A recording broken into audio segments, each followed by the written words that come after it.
Praise the Lord. Mapagpalang pagkakataon sa bawat isa sa atin mga kapatid. Nawa po ay nasa mabuti po kayong kalagayan na bawat isa sa atin. Amen. Marami mang pagsubok, marami mang kababagabagan, bigatin sa buhay ng bawat isa sa atin. As long as we have God in our life, mga kapatid, ay magiging mapayapa po ang ating mga isipan at ating mga puso. Sapagkat ang Diyos ay mahabagin. Hallelujah. Na kung tayo po ay dumudulog sa Kanya, ay Kanyang ipagkakaloob ang kapayapaan sa ating mga puso at isipan. So, bago po tayo magpapatuloy mga kapatid, please like, follow, and share. At huwag pong kalimutan na subscribe ang aking channel. And don't forget to tap the notification bell para ma-update po kayo sa mga bago nating upload. Amen. So, atin pong pag-aaralan sa araw na ito ay ang Awit 51. Ito po ay nagkakaloob ng verse 1 to 19. So, ito po ay ang paghingi or panalangin ng paghingi ng kapatawaran ni King David sa ating Panginoon.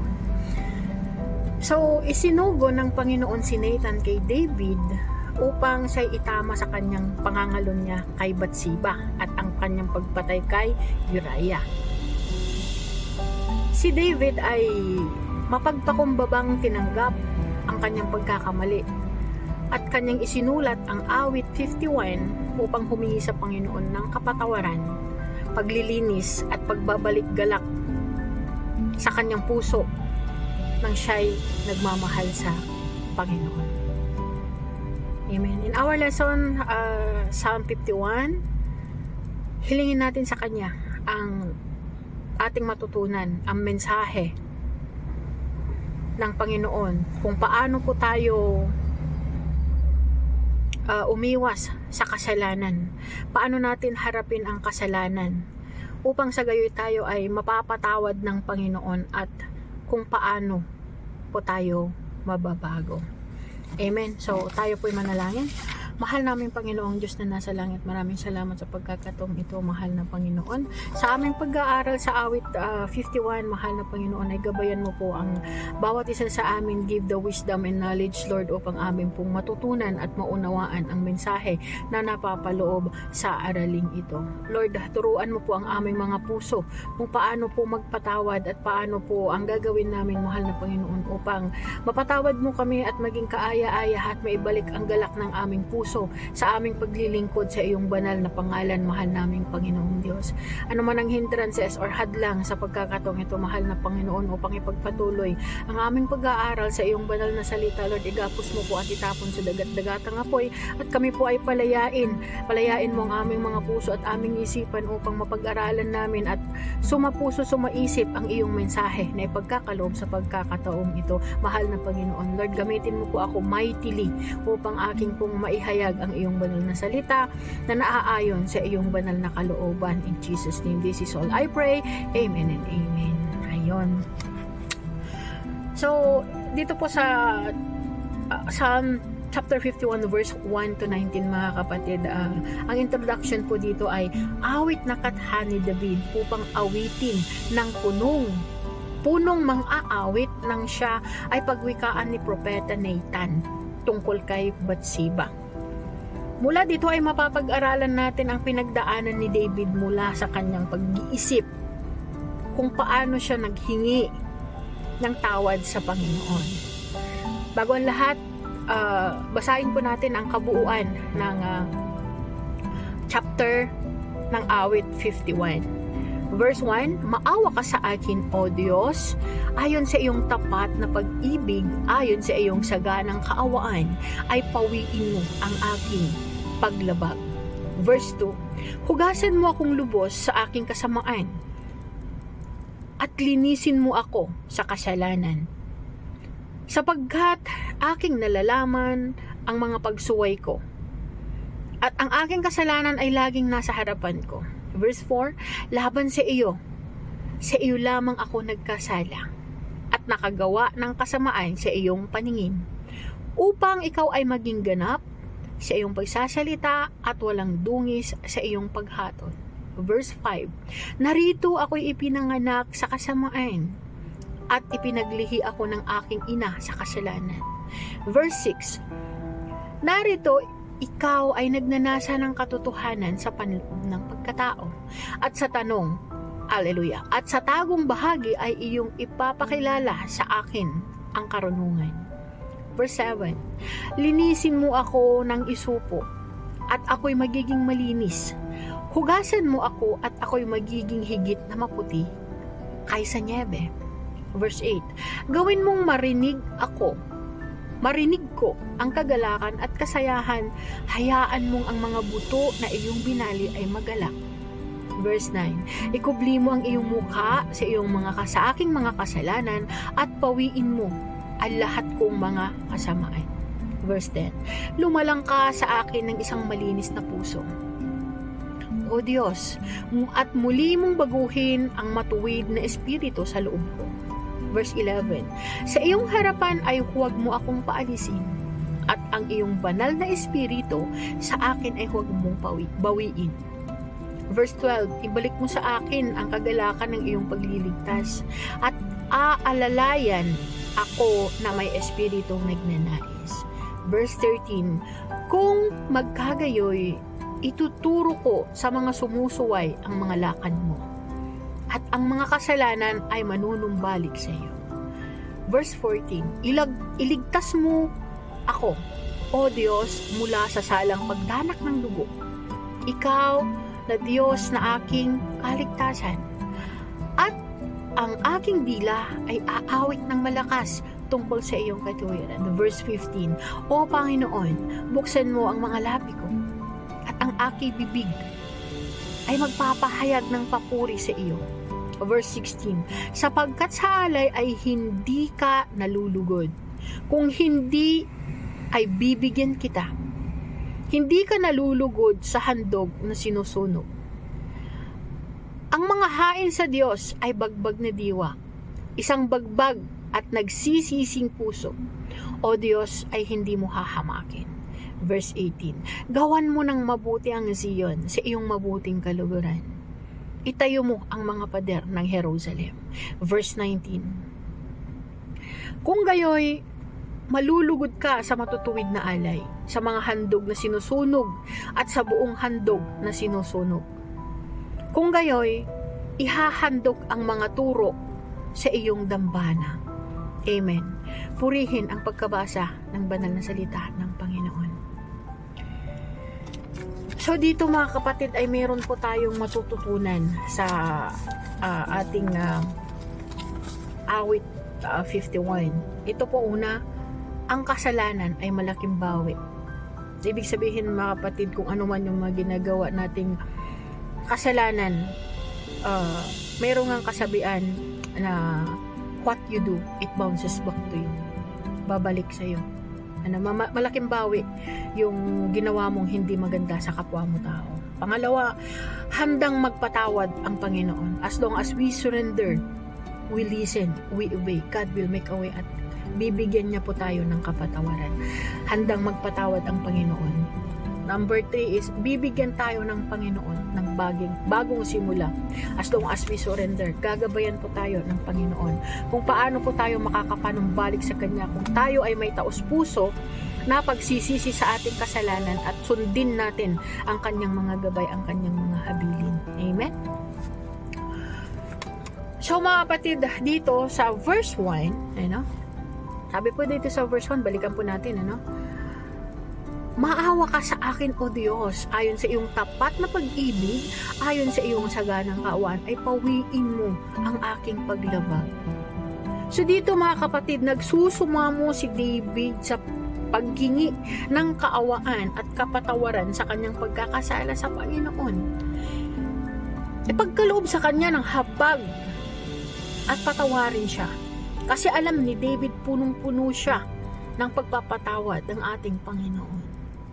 Handang magpatawad ang Diyos dahil sa ang Diyos na mahabagin, mapagpatawad, mapagmahal. Mga kapatid, ang libro ng buhay natin ay nakatala, nakarecord, parang every gising natin sa umaga ay meron po tayong DTR na pinipirmahan sa Panginoon. Nase-segregate po tayo. Yung aklat ng buhay natin. Parang basura, ano? Mayroong nabubulok, hindi nabubulok, mayroong recycled. Ano? So, alam ng Diyos. Siya lang nakakaalam ng pagkatao ng bawat isa sa amin. Tignan po natin dito sa Pahayag, chapter 20 verse 12. Sabi po dito, nakita kong nakatayo sa harap ng trono ang mga namatay, maging dakila at hamak, binuksan ang mga aklat. Binuksan pa ang isang aklat, ang aklat ng buhay. Hinatulan ng mga patay ayon sa kanilang ginawa, batay sa nakasulat sa mga aklat. Amen. So, dito po ay mayroong paghuhukom ang Panginoon at siyang tanging magbibigay ng hatol sa bawat isa sa atin. So kaya kung tayo po ay humingi ng tawad sa Panginoon at hihingi ng saklulo sa anumang mga nagawa nating kasalanan sa Panginoon, ay mayroon tayong record doon. So alam na ng Panginoon kung saan tayo dadalhin or saan po tayo nabibilang, na ayon po doon sa aklat ng ating buhay. So dito sa verse 2, sabi niya, hugasan mo akong lubos sa aking kasamaan at lilinisin mo ako sa aking kasalanan. Amen. So feeling ni David, siya ay napakarumi. Dahil napakarami na niyang kasalanang nagawa. Ano, kung ihambing natin sa isang damit na marumi pag ito po ilalaban, syempre pag mayroon pang bahid, dungis na nakikita mo, di po ba, pwede nating lagyan yan ng bleach para matanggal yung mancha. Di po ba? Katulad din ng paghuhugas ng mga plato, mga pinagkainan natin. Siyempre, kung may lamat pa yan, mayroon pang nakikitang residue. Siyempre, uhugasan mo ng maayos upang sa susunod na gagamitin mo ay malinis. So, ganun ang gusto ni David na mangyari sa buhay niya, na gawin ng Panginoon sa kanyang buhay. Kaya nagsusumamo si David na nanaghoy siya na, Panginoon, linisin mo po ako, patawarin mo po ako sa aking kasalanan. Hallelujah. Sa verse 3, sapagkat aking nalalaman ng mga pagsuway ko at ang aking kasalanan ay laging nasa harapan ko. So, andito yung yung konsensya, mga kapatid. Yun pala ang nangyari kay David, mga kapatid, mula nung nagkasala sa kay Bathsheba at pinatay niya si Uriah. Lagi niya na tong iniisip. Nawalan siya ng peace of mind. Nababagabag siya, nakukonsensya na siya. Yun ang problema sa ating mga tao, ano? Hindi lang si David. Maski natin sa sarili nating buhay, pag meron tayong nagawang kasalanan, na napahiya natin yung kapwa natin, nasaktan natin ang kanilang damdamin, or either nasaktan natin physically, darating yung point, yung pagkakataon na makaka-realize po tayo. Ano, yun yung konsensya. Na minsan yung bagay na yun ay nagawa lang natin dahil nautusan tayo. Ano? Di po ba? Na yung mga nagawa nating kasalanan minsan ay maaari nating sabihin na, ay, confident na ako dito. Yung narsisiyahan tayo sa mga nagagawa nating kasalanan, ano? So, dahil nag-e-enjoy tayo sa bagay na to, halimbawa, brokenness, nabigo po tayo, at ang alam nating solusyon ay mag-iinom ako kasi makakalimutan ko yung nangyaring ganito sa buhay ko, etc., etc. Pupuntahan ko yung kaibigan ko kasi siya yung magko-comfort sa akin, which is this will lead us into sin, mga kapatid. Ano? Ito'y nagsisimulan na mawalan po tayo ng kapanatagan ng pag-iisip. Kasi hindi natin alam kung yung taong nilapitan natin ay they will going to take for granted for us. Okay?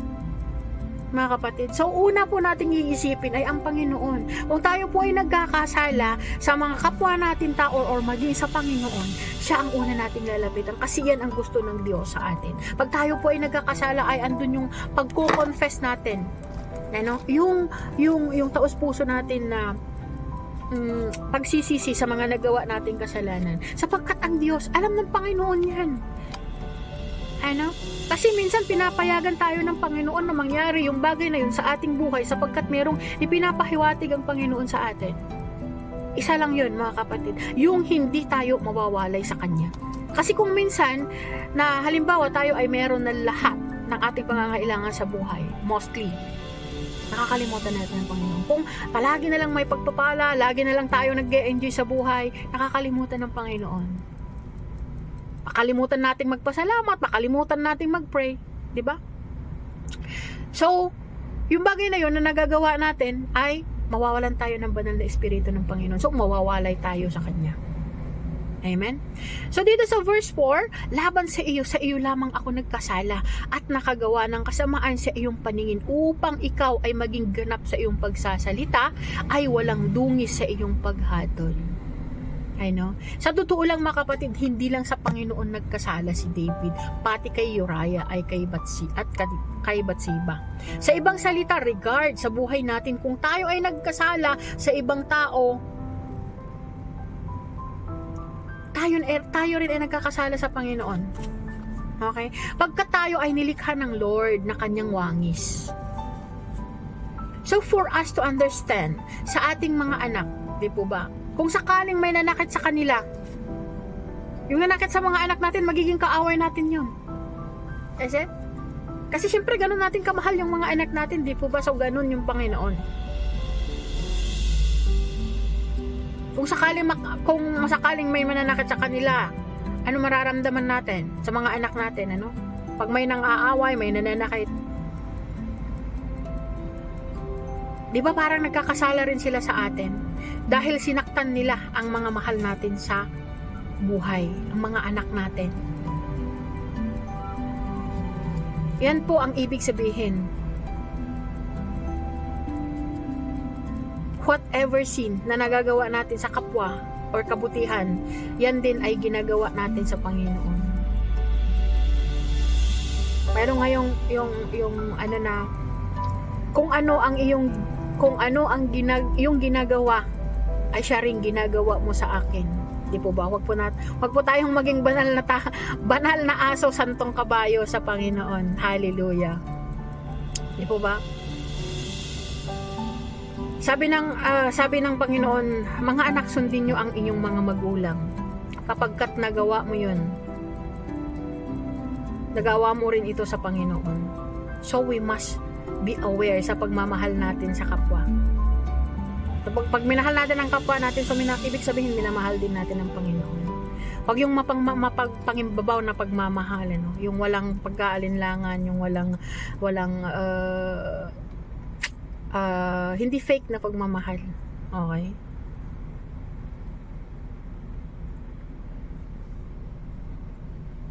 So, ang Panginoon, siya ay laging patas. Kung sa tingin nyo ay agrabyado po tayo at tayo po ay itinutuwid. Huwag po tayo mag-alala. Kung tayo po ay nakasandal or naniniwala sa Panginoon, alam ng Panginoon ang katotohanan. Pag tayo po ay mayroong mga kababagabagan at isinuko natin sa Kanya, pag darating yung pagkakataon na andun na yung justification, God knows the truth. Alam ng Panginoon ang katotohanan. At alam niya kung ano yung hustisya na kinakailangan mapasa atin. God knows the justice what we deserve.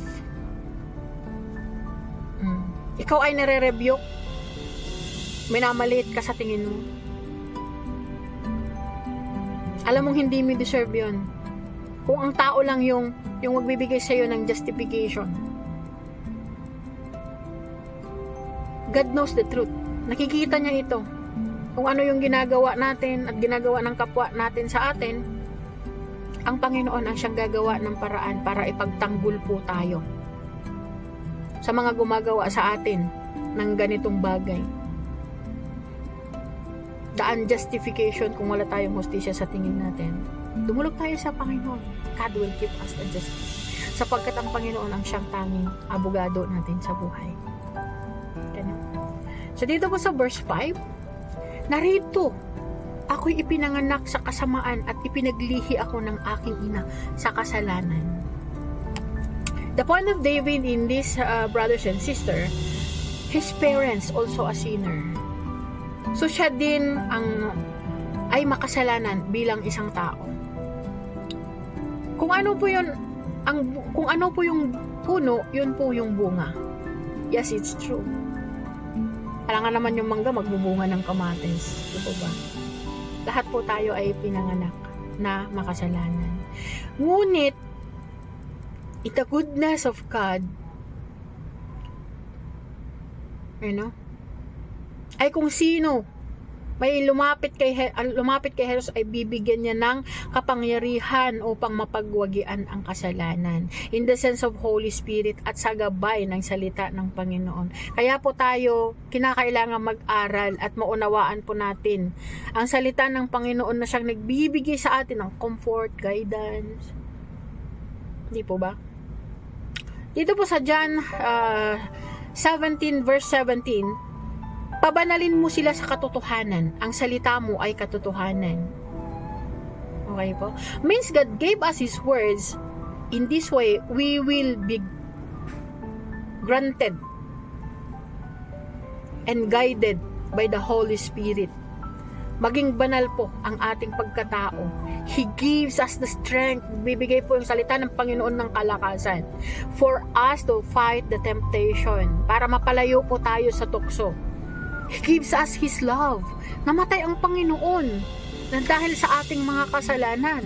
Kaya nga sabi nun, for God so loved the world, He gave us His only Son. Yung pag-ibig na siyang naghihikayat sa atin para gawin natin ang tama. Amen?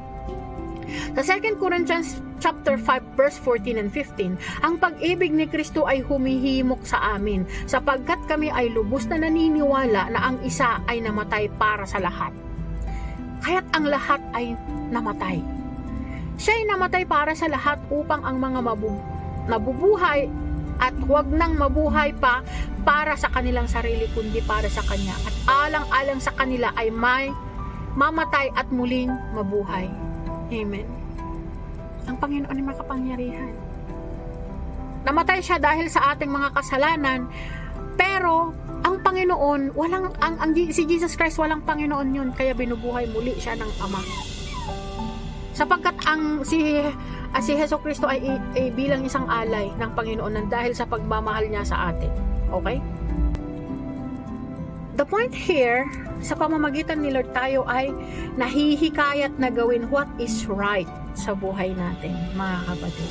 That is the reason, supposed to skip or to get into sin, mahiya po tayo sa ating pagkatao. Ano? For God's love, natubos ang kasalanan mo, ang kasalanan ko. So why don't we do good things? Para sa Panginoon, mga kapatid. Our life is limited. May hangganan po tayo.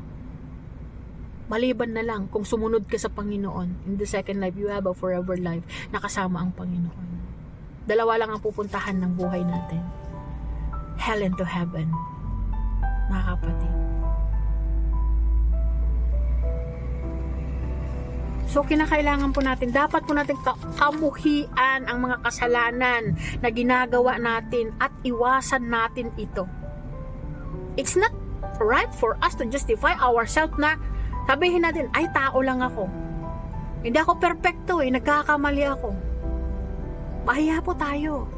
Meron po tayong sariling isip na pinagkaloob ng Panginoon, so we know what is the right and wrong for us to do. Di po ba? God created us as His image. Ginawa tayong kawangis ng Panginoon. So God is holy. So pwede natin gawing banal ang ating buhay, ang ating pagkatao, mga kapatid. Although hindi man tayo perfecto, as long as we do good things, ano po? Magiging banal po tayo sa harapan ng Panginoon. Hindi porkat makasalanan po tayo, mga kapatid, wala na tayong karapatan para tayo po ay mapalapit at mapabilang na anak tayo ng Panginoon. Sumuko lang tayo sa Kanya. We need to surrender. What are the sins that we committed? We need to commit to God. Makibahagi po tayo sa Kanya. Makipag-commit po tayo. We need to communicate God in our life. Huwag po nating hayaan ang ating sarili na tawagin na santong kabayo, banal na aso, santong kabayo. Hallelujah. Amen? So dito sa verse 6, sabi niya, narito, ikaw ay nagnanasa ng katotohanan sa panloob na pagkatao at sa tagong bahagi ay iyong ipapakilala sa akin ang karunungan. So saan po natin makikilala ang karunungan? Amen?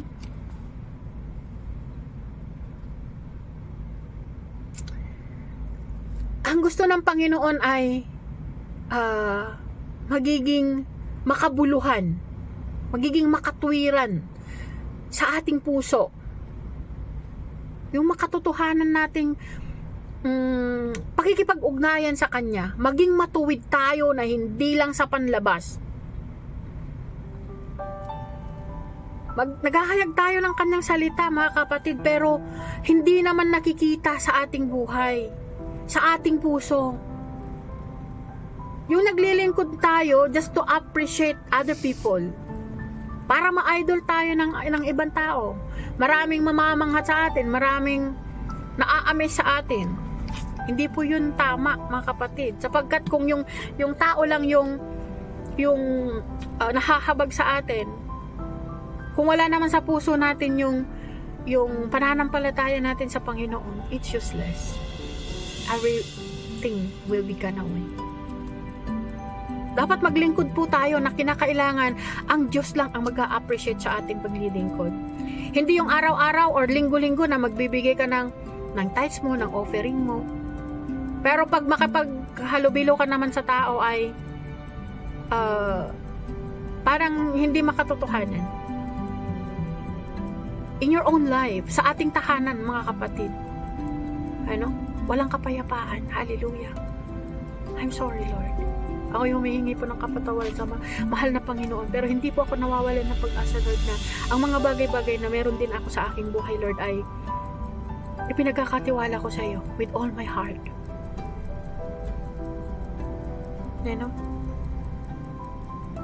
Paano tayo mahahangaan, maa-appreciate ng ating mga anak na mga kapamilya natin na mismo sa ating buhay, naghahayag tayo ng salita ng Panginoon, which is we cannot stand for it. Sorry, Lord.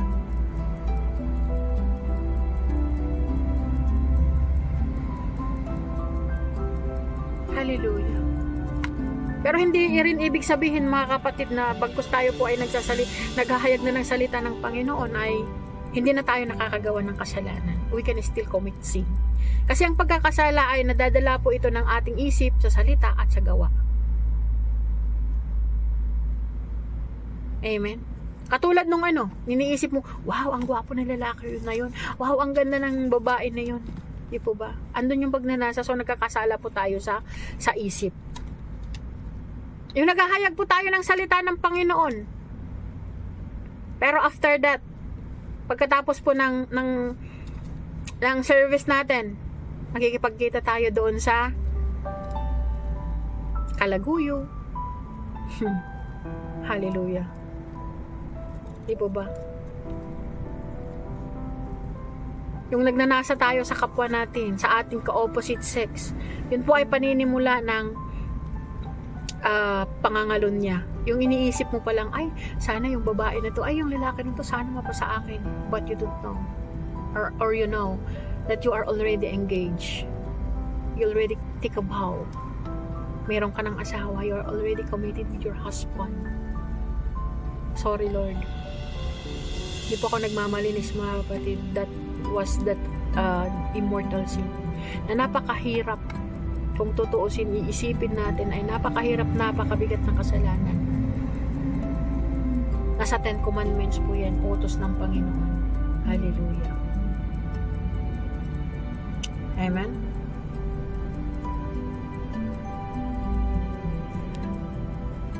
So,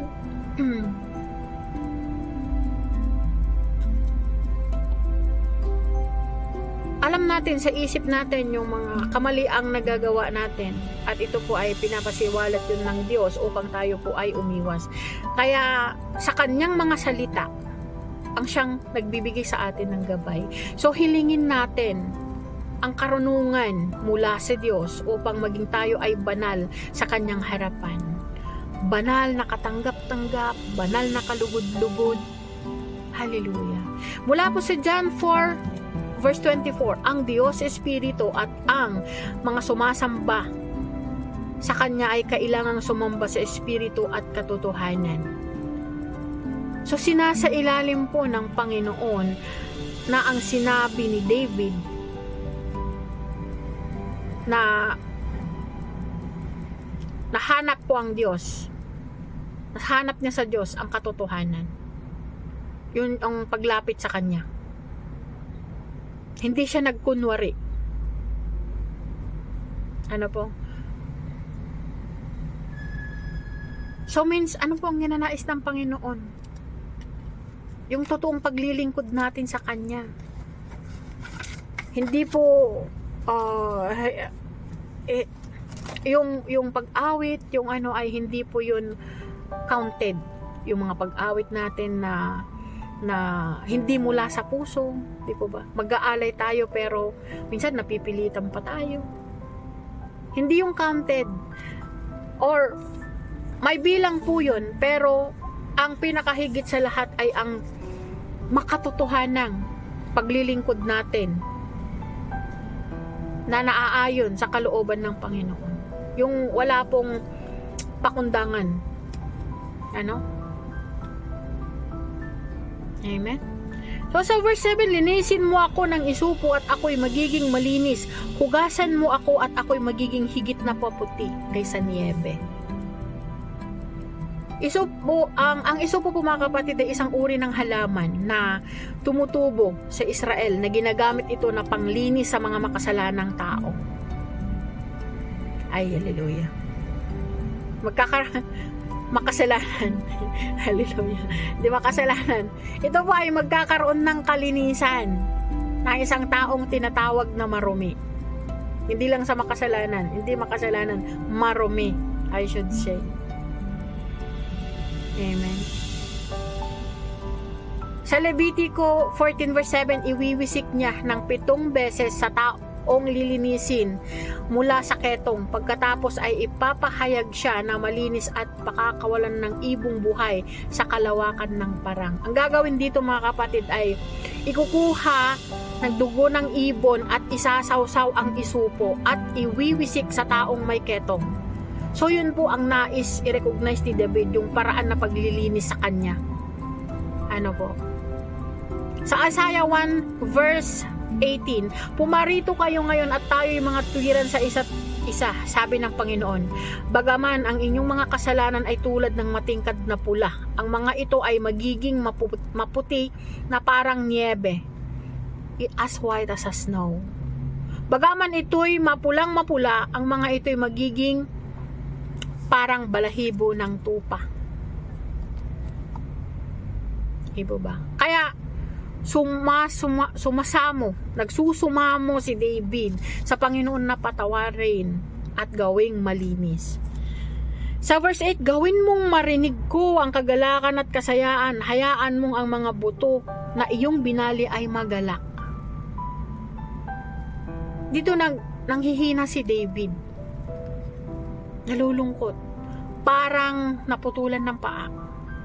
Ito ang pakiramdam niya. Naramdaman mo ba yun mga kapatid? Nararamdaman nyo yun mga kapatid kung meron tayong mga nagawang mabigat na kasalanan. Parang hirap nating tumayo. Ano? Parang yung wala ka ng pag-asa. Ano? Yung mga pagpapalo na binibigay ng Panginoon na sa mga ibang tawag nila doon karma. Di po ba? Magkakaroon tayo ng matinding karamdaman, yung lagi tayong nababagabag, yung parang nanlulupay-pay ka na mga kapatid. Hallelujah. Yung parang nawawalan ka na ng pag-asa. Ano? Sa verse 9, sabi niya, ikubli mo ang iyong mukha sa aking mga kasalanan at pawiin mo ang lahat kong mga kasamaan. Pero si David, hindi po siya nawalan ng pag-asa mga kapatid. Sa likod po ng mga mabibigat na nagawa niyang kasalanan, pagpatay kay Uriah, pakikiapit kay Bathsheba, hallelujah. Hindi siya nawalan ng pag-asa dahil alam niyang makasalanan siya. Anong ginawa ni David? Lumapit pa rin sa Panginoon. Amen?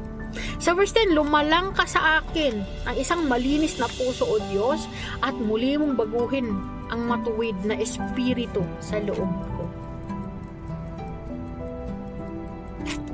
Amen. So dito, dahil may pagtitiwala siya sa Panginoon na ang Diyos ay mapagmahal, kaya hiniling niya na bigyan siya ng pusong malinis, pusong dalisay. Ano? Nais niya yung pagtatama ng Panginoon sa kanyang buhay. So kung yung mga puso natin, mga kapatid, ay marumi, tanggalin natin ito. Bigay natin sa Panginoon. At hilingin natin sa Kanya. Pusong dalisay ang aking nais. Diba? Yun ang sabi ng kanta eh. Amen. Sa verse 11, sa iyong harapan ay huwag mo akong paalisin at ang iyong banal na espiritu sa akin ay huwag mong bawiin. Dito naiisip ni David si Cain. Diba pinatay niya ang kanyang kapatid, si Abel, na dahil sa ang tawag dito, inggit. Si Saul, paulit-ulit na nagkakasala at pinawala ang banal na espiritu. Di ba? So, alulungkot siya at ayaw ni David na mangyari sa kanya ito. Kaya mas lalong natakot si David. Kaya siya ay taimtim na nagsusumamo, nananalangin sa Panginoon. So nagkaroon siya ng control sa sarili. Sa John 14, verse 16 and 17, at hihingin ko sa Ama, at kayo'y bibigyan niya ng isa pang mang-aaliw, upang makasama ninyo siya at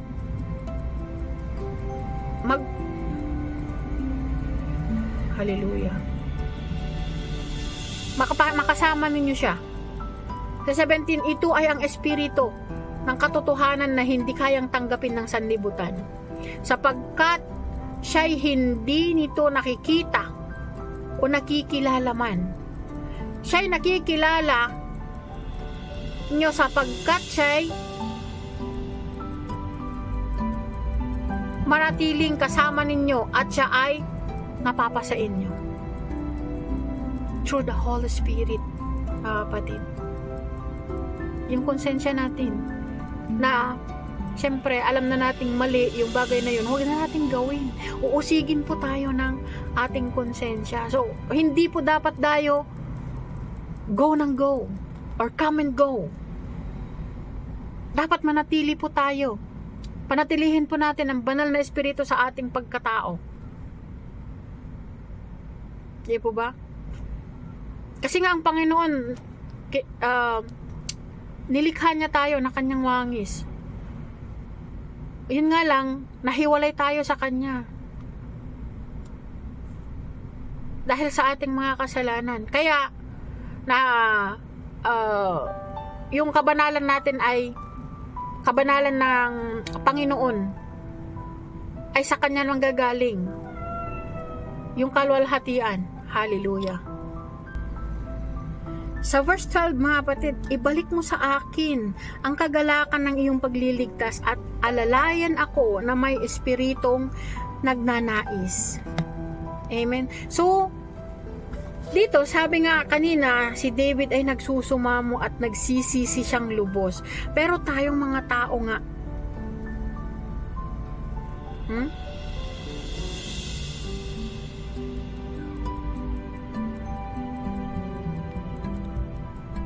minsan tayo nahihirap manindigan sa ating pagsuko sa Panginoon.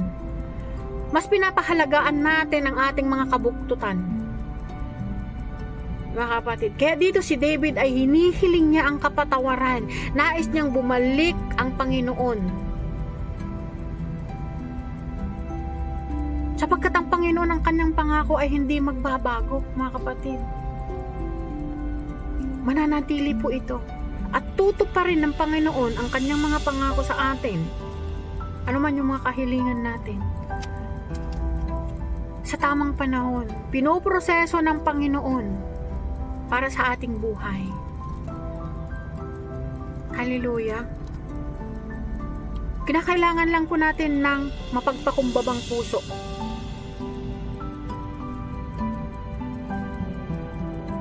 Kailangan po natin ng pagbabago, bagong mindset, bagong vision.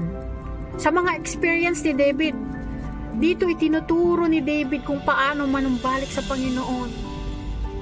Yung dito sa awit, mga kapatid, maraming encouragement. Yung pagsusumamo, yung mga panalangin ni David, para lang po tayo ay magkaroon ng gabay, ng encouragement, motivation sa ating buhay. Ang gawin lang po natin dito ay open our heart. Buksan po ang ating mga puso, ang ating mga isip. Accept the consequences sa mga ginawa nating kamalian. Mga kapatid, dito ay malaki, marami yung mga bagay na binibigay ng Panginoon sa atin upang tayo ay itama sa ating mga nagagawang kasalanan. Amen? Sa verse 14, sabi niya, iligtas mo ako, O Diyos, mula sa salang pagdanak ng dugo. Ikaw na Diyos ng aking kaligtasan at ang aking dila ay aawit ng malakas tungkol sa iyong katuwiran. Dadanak ang dugo sapagkat dito ay pinatay si Uriah, mga kapatid. Pero binigyan siya ni Nathan ng assurance to encourage, para magbalik loob at maglingkod ng may taos puso at walang pakundangan. Amen? So ganun po tayo, mga kapatid. Hindi porket tayo po ay makasalanan ay wala na tayong karapatan para lumapit sa Panginoon. Lahat po tayo meron. Sapagkat ang Panginoon, ang laging nilalapitan ng Panginoon ay tayong mga makasalanan. Kasi ayaw ng Panginoon na madala tayo sa impyerno, sa dagat-dagatang apoy, mga kapatid. Kaya binibigyan tayo ng pagkakataon ng Panginoon upang magsisi po tayo at magbalik loob tayo sa Kanya. Amen? Malapit na po tayo. Sa verse 15, O Panginoon, buksan mo ang mga labi ko at ang aking bibig ay magpapahayag ng papuri sa'yo. Amen? So, noong pagkakataon na ito, dahil nawala na ang galak niya, in-encourage siya ni Nathan at siya ay manumbalik ng galak, na siya ay mang-awit, binabase sa uri. Hindi binabase sa uri ng boses. Amen? Hindi mo maganda yung boses mo, kapatid. Mag-awit ka sa Panginoon na may galak. So, hiniling ito ni David sa Panginoon. Lord, ibalik mo ang galak ko. Yung pagpuri ko sa'yo, yung pag-awit ko sa'yo. So, pamamagitan ng awit, dito dinadaan ni David ang kanyang pagpapakumbaba at pagsusumamo upang mapatawad siya ng Panginoon. Amen. So, pamamagitan po ng pag-aaral natin ng kanyang salita, pagdalo natin sa mga fellowshipping, mga kapatid, pagsamba natin, dapat nasa puso po yung paglilingkod na yun. Hindi po panghimpapaw. Amen? So sa verse 16 and 17, sabi niya po dito, sapagkat sa alay ay hindi ka nalulugod. Kung hindi ay bibigyan kita, hindi ka nalulugod sa handog na sinusunog. Ang mga hain sa Diyos ay bagbag na diwa, isang bagbag at nagsisising puso, O Diyos, ay hindi mo hahamakin. Nasabi ito ni David na nag-aalala siya dahil sa kanyang nagawang kasalanan. Baka hindi ipagpatuloy ni Lord na proteksyonan ang buong Israel. Kaya siya sobrang nag-alala. Matadamay ang karamihan. Di po ba labis tayo mag-alala kapag tayo po ang dahilan na ikababagsak ng maramihan, mga kapatid. Amen?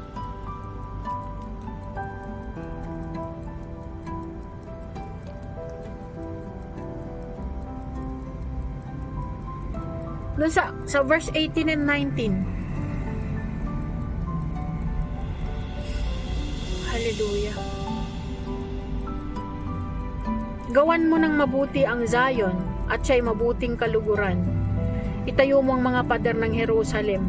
Kung kayo'y malulugod sa matuwid na alay sa mga handog na sinusunog at sa buong handog na sinusunog, kung kayo'y ihahandog ang mga turo sa iyong dambana.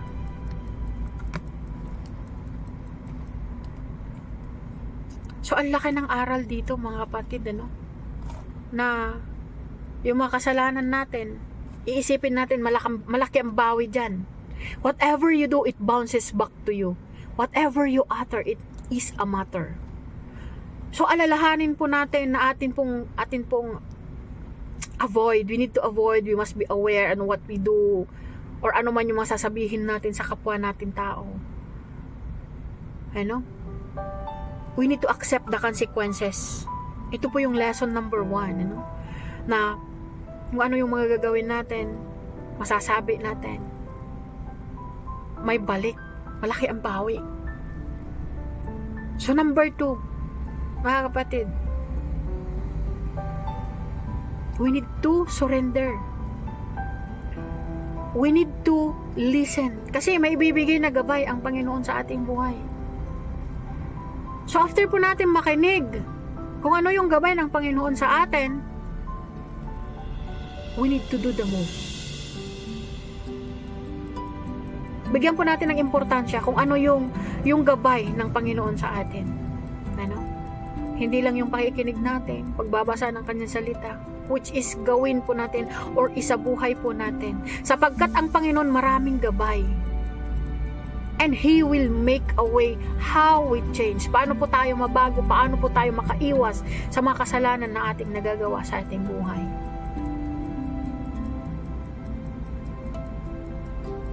But sometimes we need to accept the consequence of it. Kasi may pamatok ang Panginoon. May katumbas ang mga nagagawa nating kasalanan. So God will make a way. Sa pangatlo, bibigyan tayo ng Panginoon ng bagong simula. So kung andun na yung gabayan ng Panginoon, God will make a way that we need to follow what is His command. With all our hearts. With an open mind. Mga kapatid. Hallelujah. Amen. So maraming salamat mga kapatid, at nawa po ay meron po akong naiwan na katuruan, kaaralan na nagmumula sa Panginoon, mga kapatid, ano? Kung paano po tayo makakabawi, paano tayo magsusurrender sa Panginoon sa ating mga nagagawang kasalanan, upang sa ganun ay meron po tayong ipagkakaloob na kaluwalhatian na nagmumula po sa kalooban ng Panginoon. It's not yet late. Kung ngayon mo lang ako narinig, kapatid, na nagsalita, na naghayag or nagbahagi ng salita ng Panginoon, now this is the time. Di ko sinasabi na malinis ako. I was a sinner. Hindi lang simpleng makasalanan ng pagkatao ng isang ako. I commit the immortal sin. Hindi ko nasusunod ang salita ng Panginoon, but when I was with Him, nakilala ko siya, mga kapatid. Nahinipo ako ng kanyang mga banal na salita sa aking pakikinig, pakikibahagi sa mga fellowshipping. Then I found the proper place. Walang iba kundi ang aking puso. Ang puso natin, mahal na mga kapatid, ay ito po yung tunay na templo ng Panginoon. Hindi lang po pangimbabaw yung pagpunta natin sa church. Ano? Hindi lang pangimbabaw yung pagdalo natin ng fellowshipping. Hindi lang pangimbabaw yung pagpakikinig, pag-aaral. We need to read the Word of God. Hallelujah. So, sa ating pong pagtatapos, mga kapatid, Tayo po ay manalangin. Mahal naming Panginoong Diyos, maraming salamat sa iyong kauturuan, mahal na Panginoon. Nawa po ay miniiwan na nagrima sa aming mga puso at isip, mahal na Diyos, at ang gabay mo na kung paano po kami makakahingi ng tawad sa aming mga nagagawang kasalanan. Pagsilbi sana ito, mahal na Panginoon, na siyang kalakasan ng aming buhay, ng aming buhay pang-araw-araw, lalong-lalo na po ang aming buhay espiritual, mahal na Panginoon. Nawa po ay hindi lang iisa o dalawa ang napagbahagian ko, at makapag-share din po ako sa mga ibang tao, mahal na Panginoon, na hindi pa nakakakilala sa iyo, na siyang ikaw ang tunay na mahabagin naming Panginoon, na siyang mayroong pagmamahal at tunay na pagpapatawad, mahal na Diyos. Hallelujah, Lord. Maraming salamat po. In Jesus' name I pray. Binabalik po ang pinakamataas na papuri at pasasalamat sa iyong banal na pangalan. Amen and amen. Maraming salamat po, and God bless you. Don't forget to follow and share this message, the Word of God. Amen.